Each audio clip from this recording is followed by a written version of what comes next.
Este mensaje, cuando las emociones nos hacen perder la perspectiva. Cuando las emociones nos hacen perder la perspectiva. Y vamos a estar en el libro de Jonás. Es un libro muy pequeño. Normalmente Jonás es utilizado mucho en la escuela dominical, ¿verdad? Para los niños, ¿verdad? Y de pronto nos acordamos de esa historia que puede sonar hasta muy ficcional, de cómo un hombre fue tragado, decimos, por una ballena, aunque Dios no habla, la palabra no habla de una ballena, nada más habla de un gran pez, ¿verdad? Pero no nos vamos a centrar ahí. Hoy quiero hablar con ustedes de cuando las emociones nos hacen perder la perspectiva.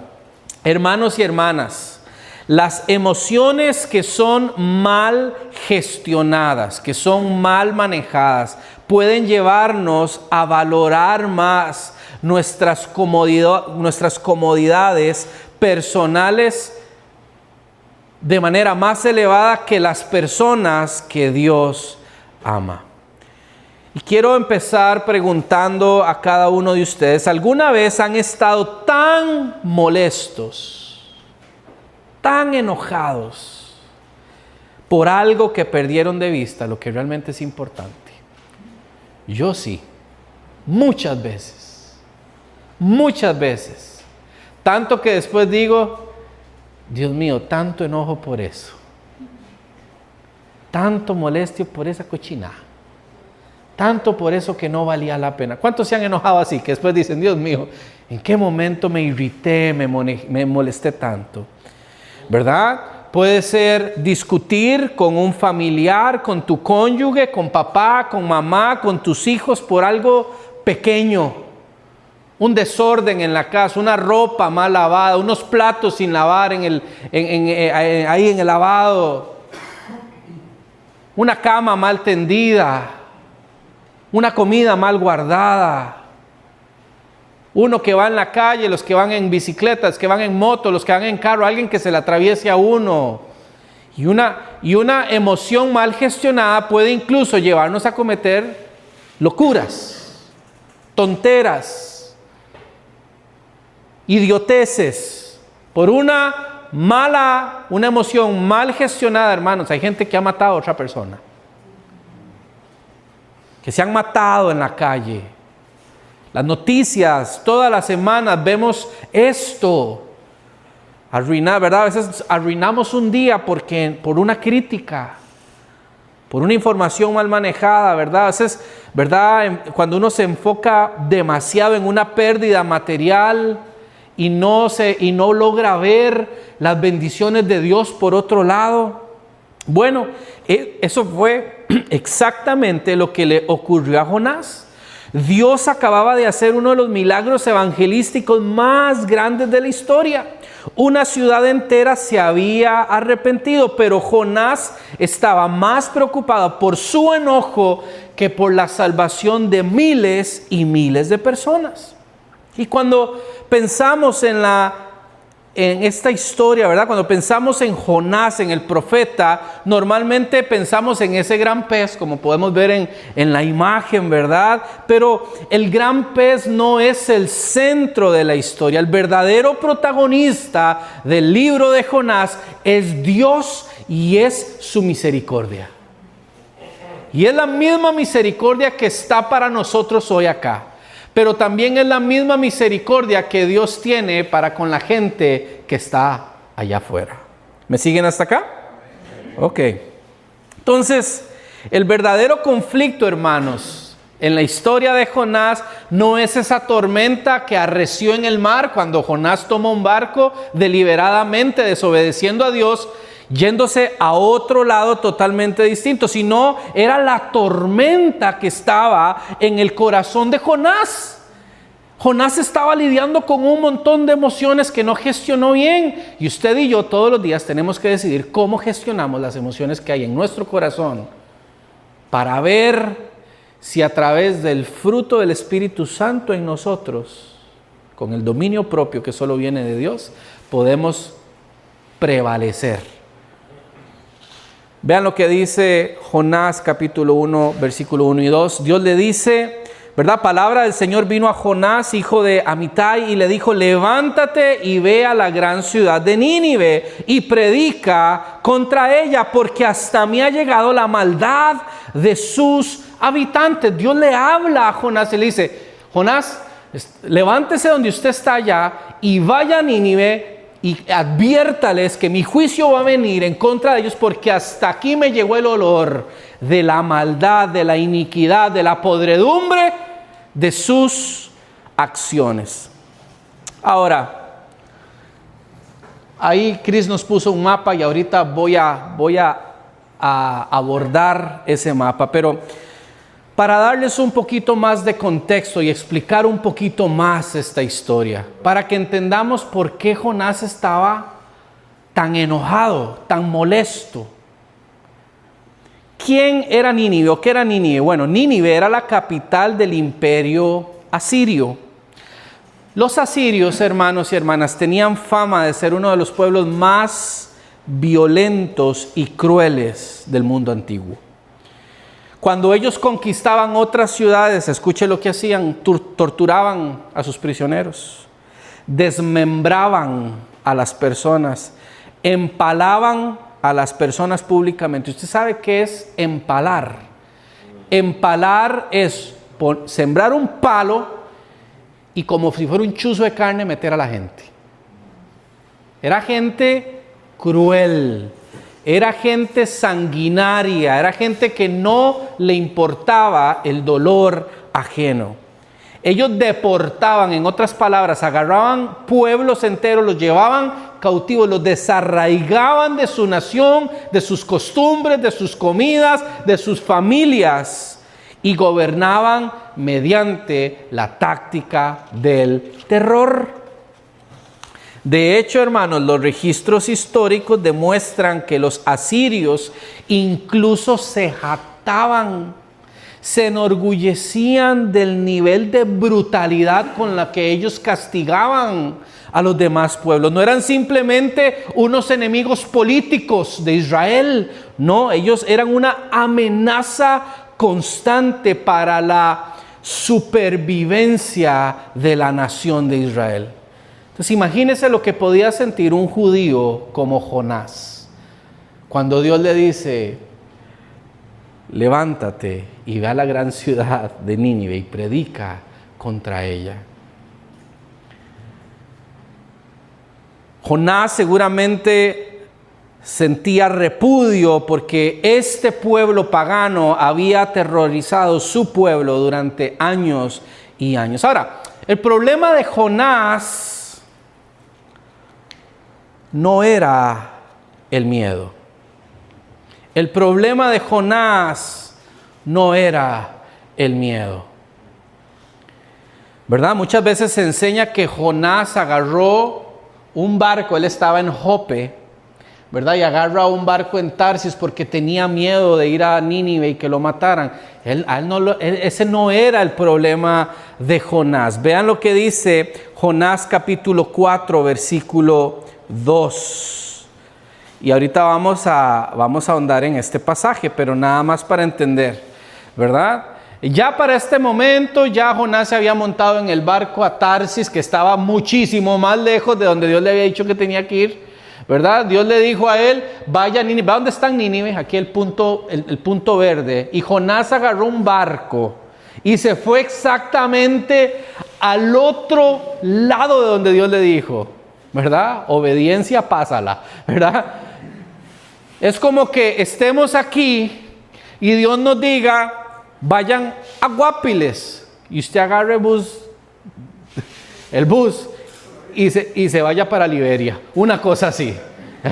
Nada que ver, así. Entonces, hermanos, vea lo que dice la palabra. Entonces oró al Señor. Ya aquí Jonás se había montado en el barco, vino una tormenta, arreció la tormenta, a Jonás lo lanzan, ¿verdad? Si usted quiere ver más detalles, yo le invito, lea ese libro de Jonás, dura 20 minutos usted leyendo eso, no dura nada. Y Jonás lo lanzan, ¿verdad? Como era un juicio de Dios contra la gente que estaba en ese barco, ¿verdad? Y dice la palabra, ¿verdad? Y entonces oró al Señor y le dijo, y bien, Señor, ¿no es esto lo que yo decía cuando aún estaba en mi tierra? Por eso me apresuré a huir a Tarsis, no porque tuviese miedo de la gente de Nínive, dice, porque yo sabía que tú eres un Dios clemente y piadoso, lento para la ira y grande en misericordia, y te arrepientes del mal. Jonás sabía que si él obedecía lo que Dios le estaba pidiendo, esa gente iba a proceder al arrepentimiento, y él en su corazón no quería que la misericordia de Dios alcanzara a estas personas. ¿Están conmigo? Ok, listo. Entonces, Jonás no huyó porque tenía miedo de los ninivitas, no huyó porque conocía demasiado bien a Dios. Jonás sabía la naturaleza misericordiosa de Dios. ¿Cuántos han experimentado aquí la misericordia de Dios?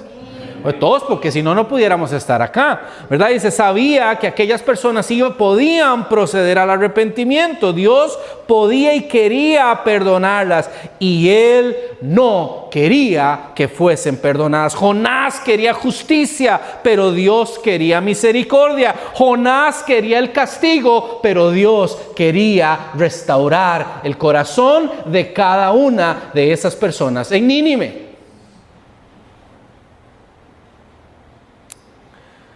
Entonces Jonás toma la dirección de la desobediencia. Y aquí encontramos un detalle muy fascinante. Ahora sí, Cris, vamos de nuevo al mapa, ¿verdad? Dios le dice a Jonás, Jonás, váyase para el este, a la capital de Asiria. Vean que la ruta que Dios le dijo desde Jope, donde estaba Jonás, hasta Nínive, por tierra son unos 1050 kilómetros. Esos son unas 2 o 3 semanas a pie. Tamaño troleada. Pero Jonás deliberadamente desobedece. Y esto es lo que hace. Cuando él recibe el mensaje, dice el verso 3, y Jonás, verso 3 del capítulo 11, y Jonás se levantó para irse a Tarsis. O sea, Dios le dice, váyase para Nínive, y Jonás escucha el mensaje, le salen las 2 palomitas del WhatsApp del recibido y dice, me voy a ir para Tarsis. ¿Cuántos de nosotros ha hecho eso con Dios? Dios a usted le dice una cosa y usted inmediatamente dice, no, gracias. Y voy y hago totalmente lo contrario. Esa es la lucha de todos nosotros, ¿verdad? Y Jonás entonces de Jope se va a cruzar el mar y va y paga, él tiene que pagar, ¿verdad? Porque para irse a Tarsis era un viaje muy largo, era un viaje peligroso y era un viaje costoso, era huir de Dios y era alejarse del propósito que Dios tenía para Jonás. Vea la ruta. Mientras en un lado eran unos 1050 kilómetros a pie, la ruta que Jonás escogió para Tarsis son 4000 kilómetros. Son varias semanas en barco, hermano. En un lado estamos hablando de 1050, en otro lado estamos hablando de 4000 kilómetros. Jonás eligió el camino largo, ¿para qué? Para escapar. Cuando Dios ofrecía un camino más corto, Jonás eligió hacer su voluntad. ¿Verdad? Dios le dice a Jonás, ve al este. Jonás respondió, bueno, entonces me voy a ir lo más al oeste que yo pueda. No era, hermanos, una pequeña desviación, no era una pequeña escala, era una rebeldía deliberada de parte de Jonás. Jonás no fue que se confundió, no fue que compró el tiquete equivocado, no fue que se montó en el bus equivocado, es que él en su corazón propuso desobedecer a Dios. Cuando uno anda con el corazón mal, cuando uno anda con emociones torcidas, cuando uno anda con la brújula desubicada, hermanos, uno toma malas decisiones. Porque no tenemos el corazón centrado en Dios.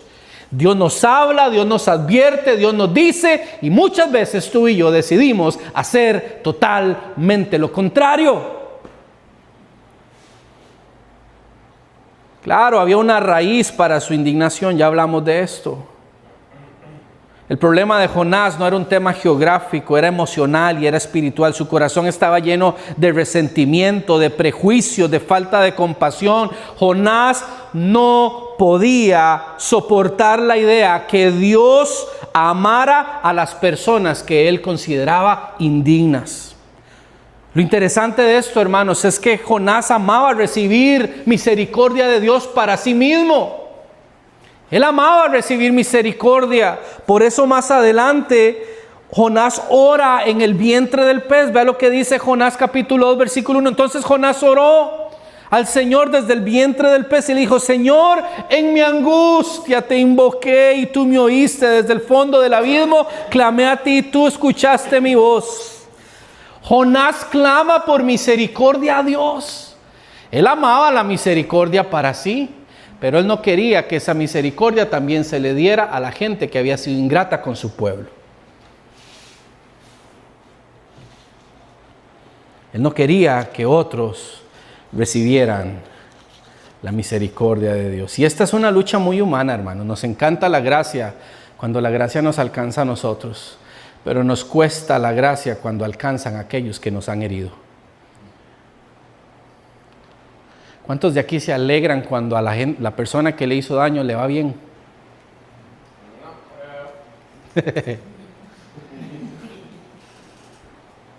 No siempre nos alegramos cuando la persona que nos ha hecho daño prospera, le va bien, Dios lo bendice, Dios lo restaura, Dios lo cambia, porque esa es nuestra naturaleza humana. Somos feos por naturaleza y necesitamos que Dios transforme nuestro corazón. ¿Están conmigo? Ok.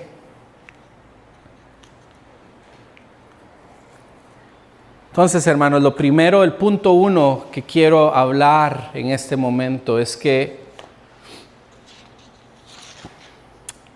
Dios da segundas oportunidades. Lo primero que quiero hablar, no el punto 1, perdón, Cris.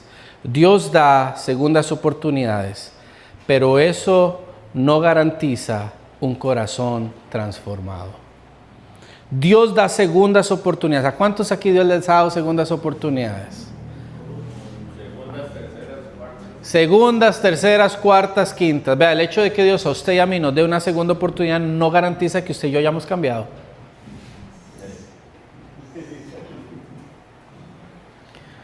Vea lo que dice Jonás capítulo 3 versículo del 1 al 3 dice: la palabra del Señor vino a Jonás por segunda vez. Dios le vuelve a hablar a Jonás. Ya le había hablado en el capítulo 1, ¿verdad? Y pasa por el pez, ¿verdad? Pasa 3 días, 3 noches ahí, el pez lo vomita. Y Dios le vuelve a hablar a Jonás y le dice: levántate y ve a la gran ciudad de Nínive y proclama allí el mensaje que yo te daré. Y aquí vemos la gracia de Dios. Jonás había oído, Jonás había desobedecido, había puesto en peligro un montón de gente en un barco, había intentado escaparse de la voluntad de Dios, y sin embargo Dios vuelve a llamar a Jonás. De la misma manera, Dios te vuelve a llamar a ti. Esta tarde Dios te vuelve a llamar. Esta tarde Dios te dice: hey, vení para acá. Ya te llamé, es con vos, no es con la persona de a la par. Y Dios extiende su gracia y su misericordia, pero el hecho de que usted sea recipiente de una segunda, de una tercera, de una cuarta oportunidad, no garantiza que tu corazón y mi corazón hayan sido transformados. ¿Cuántas veces no le hemos orado: Señor, ayúdame y yo te prometo? Y no somos fieles para cumplir lo que prometemos. Señor, sácame de esta. Señor, rescátame de esta. Y yo te prometo que nunca más. Y a los meses, a las semanas, a los años, a los días, volvemos a lo mismo.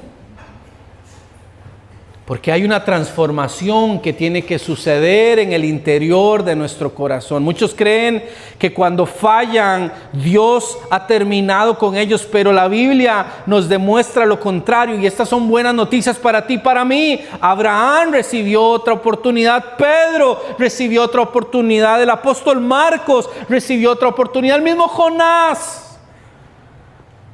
Dios no desecha a sus hijos cuando fracasan. Escucha esto, Dios no te desecha porque hayas fracasado. Dios no te desecha porque hayas fracasado. Pero hay algo importante aquí. Dios restauró la misión de Jonás, pero todavía tenía que trabajar con el corazón de Jonás.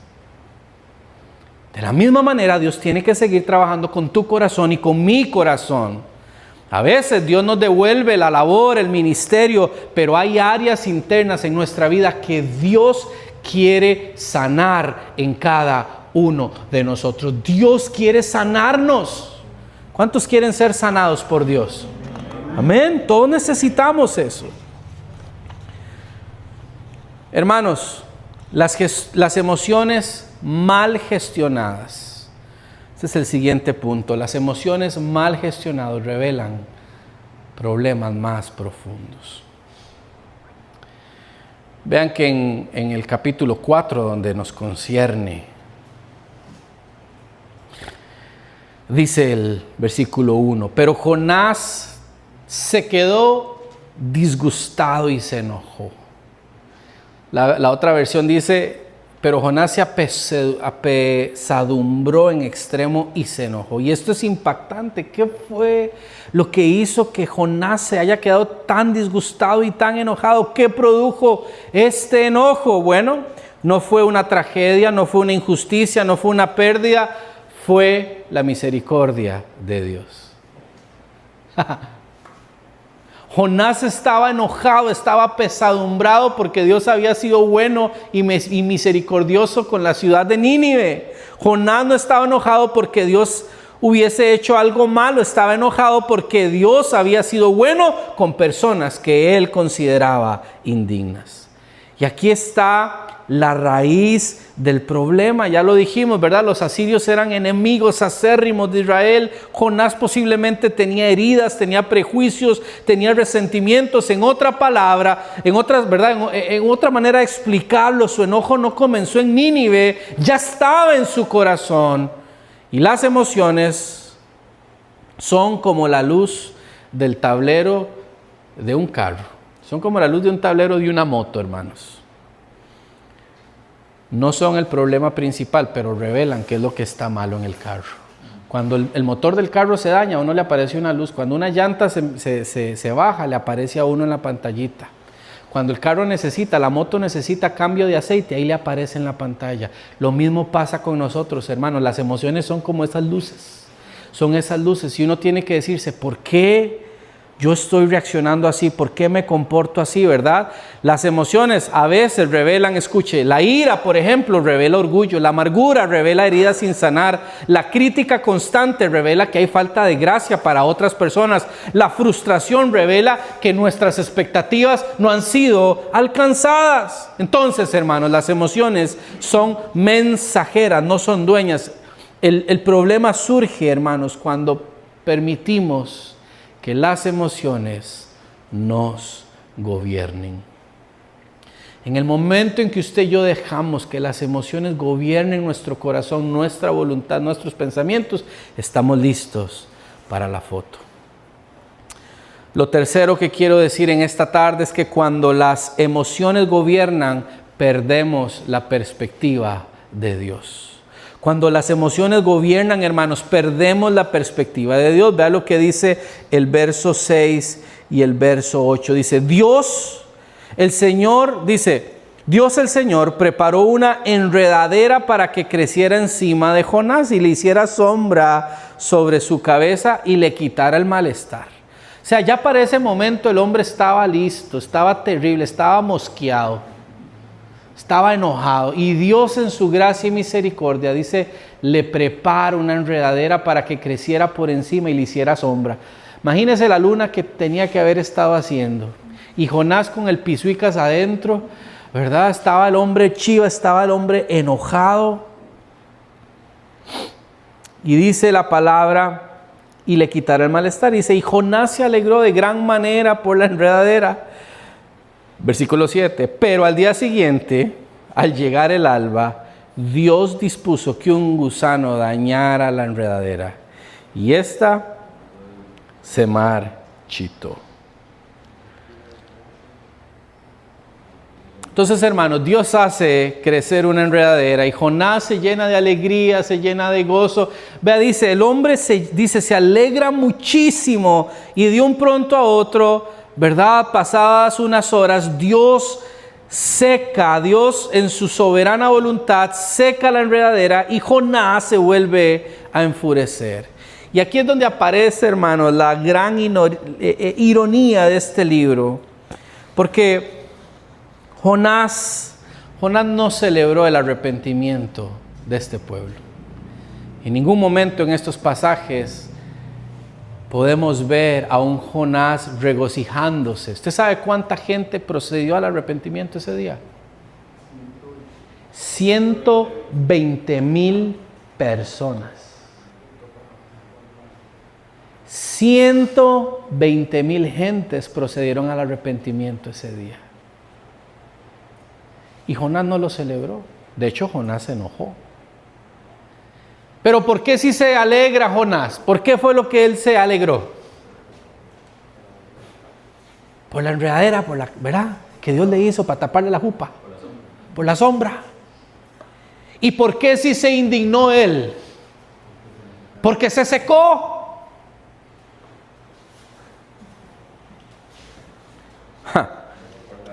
Jonás se entristeció más porque una enredadera se secara y no porque 120,000 estaban a punto de perderse. Es como cuando nos enojamos porque se nos pierde el teléfono y entramos en crisis. Pero no lloramos porque un hijo está lejos de Dios. O alguien que se preocupa más por una discusión en redes sociales porque es jaguar o es del Frente Amplio. Y la gente se madrea, se matan y se preocupan más por esa discusión y no porque su vecino necesita escuchar el mensaje del Evangelio. Hermanos, las emociones desenfocadas distorsionan nuestras prioridades. ¿Cuál es tu prioridad delante de Dios? ¿Cuál es mi prioridad delante de Dios? Hermanos, tenemos que tener cuidado de que lo temporal no se vuelva más importante que lo que es eterno. Les repito esto, nunca para ti y para mí lo temporal puede ser más importante que lo que es eterno. Lo cómodo nunca va a ser más importante que la gente. Lo personal nunca va a ser más importante que el reino de Dios. Lo siguiente que quiero decir es que Dios quiere enseñarnos a sentir como Él siente. Vean lo que dice el capítulo 4, versículos 9 y 11. Dice así: entonces Dios le dijo a Jonás, tanto enojo te causa lo que le pasó a la enredadera. O sea, Dios le dice, tanto espaviento por una enredadera, hombre. Y él respondió, es tanto el enojo que me causa que hasta quisiera morirme. Qué fuerte esto, hermanos. Qué fuerte que Jonás, siendo un hombre de Dios, porque él escuchó la voz de Dios y él era un mensajero de Dios, tenía una tormenta y un meljurje en su corazón que necesitaba que Dios hiciera algo ahí.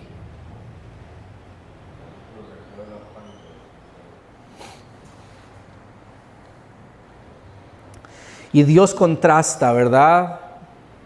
Una planta apareció y al día siguiente desapareció.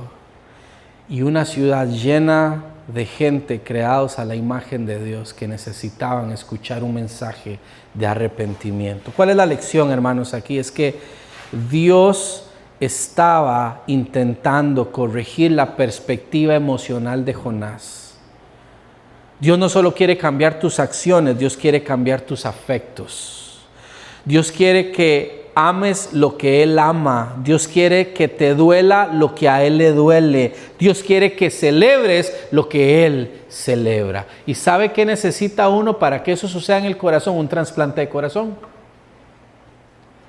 Un trasplante de corazón es lo que usted y yo necesitamos. Un trasplante de corazón abierto, donde nuestro corazón perverso, donde nuestro corazón lejos de Dios, egoísta, sea cambiado por un corazón nuevo que solo puede darnos Jesús. Permítame darle algunas aplicaciones prácticas en esta tarde. Número 1. Examine sus emociones, hermano y hermana. Examinemos nuestras emociones. ¿Por qué estoy tan molesto? ¿Por qué estoy tan molesto? ¿Qué es lo que a mí me incomoda tanto? ¿Qué es lo que a mí me molesta tanto? Número 2, ¿por qué esta situación me afecta tanto? ¿Qué está revelando esto de mi corazón? Examine su corazón. Examine su corazón delante de Dios y a la luz de la palabra. Examinémonos. A veces no queremos ver porque nos da miedo enterarnos a la luz de la palabra qué es lo que hay ahí adentro. Es como quien tiene una infección y no va a emergencias. Hay que lavar, hay que revisar. El médico tiene que revisar, ¿verdad? Recuerdo hace unos 3 años, habrá sido, amor, que Santi, nuestro hijo, Dios lo guardó, pero corrió directo a un ventanal y se lo llevó en banda y lo reventó. Y verdad, donde eso sucede y lo vamos a revisar y abrazar, relativamente estaba bien, un poquito rojo con algunas cortaditas, hermano, pero cuando empezamos a ver más a profundidad, tenía vidrios incrustados. Y cuando lo llevamos a la clínica de Río Frío para que lo revisaran, lo tuvieron que coser. Y cuando el médico a cargo en ese momento de emergencia lo revisó con más cuidado, tamaño pedazo de vidrio le tuvo que sacar de una parte de su cuerpo. Pero si hubiéramos quedado, ay, no le pasó nada, no es nada, y le pongo una curita, o mi esposa nada más le pone un poquitico de algo, hermanos, ahí se le infecciona eso. Eso es lo mismo que pasa con nuestros corazones. Tenemos que dejar que el Espíritu Santo nos examine. Pero hay que ser, hermanos, críticos con nuestro corazón y preguntarnos, ¿por qué estoy tan molesto? ¿Por qué a mí esta situación me molesta tanto?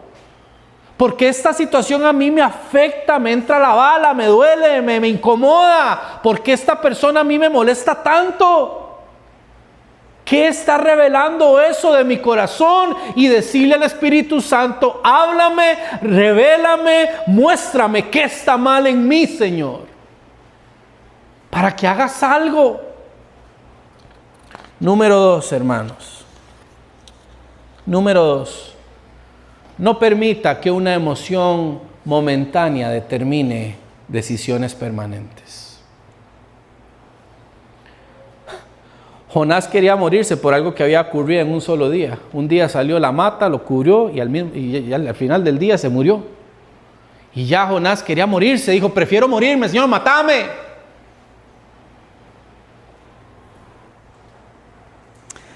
Hermanos y hermanas, las emociones intensas suelen ser muy malas consejeras. Cuando usted y yo no estamos claros, cuando nuestras emociones están revolcadas, cuando estamos en exceso alterados, ese no es un buen momento para tomar decisiones permanentes. ¿Cuántas familias se han echado a perder? ¿Cuántas relaciones padre a hijo se han echado a perder? ¿Cuántas relaciones matrimoniales se han echado a perder? ¿Cuánta gente en un enojo, en una rabieta, dejan el trabajo, dejan todo tirado y después piensan, ¿qué hice?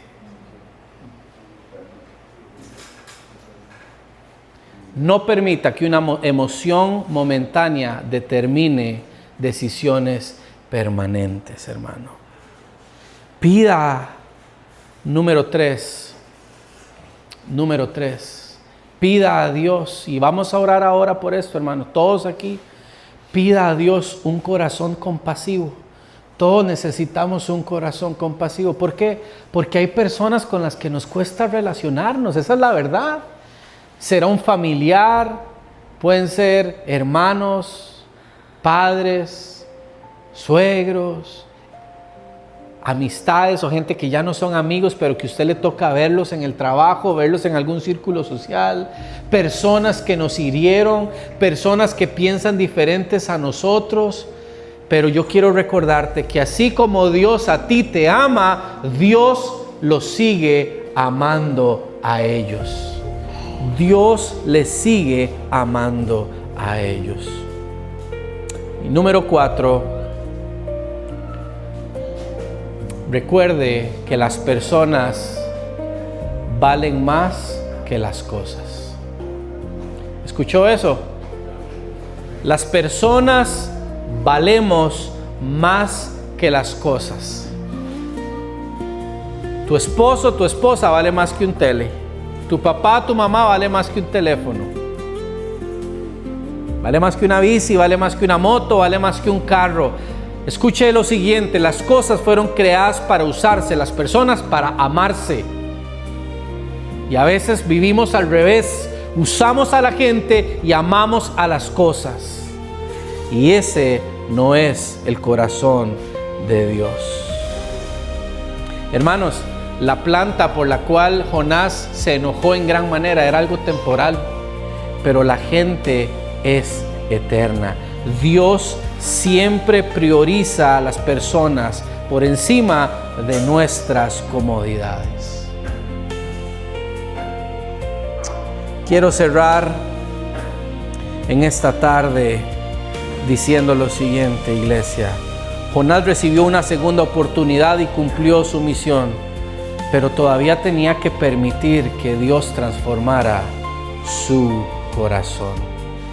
El peligro no es solamente huir de Dios como en el capítulo 1, hermanos. El peligro también es obedecer de manera externa. Jonás fue y obedeció de manera externa, mientras que su corazón estaba todavía lleno de enojo, de resentimiento y con falta de compasión. Dios no solo quiere que hagas la voluntad de Él. Dios no solo está en eso. Dios quiere que aprendamos a ver a las personas como Él las ve. Y te pregunto, por último, ¿hay alguna enredadera por la que estés más preocupada que por las personas que Dios ama? ¿Hay alguna enredadera por la cual estés más preocupado, más preocupada en esta tarde que por las cosas, las personas que Dios ama? Esta es una tarde para que examinemos nuestro corazón delante de Dios. Pongámonos en pie.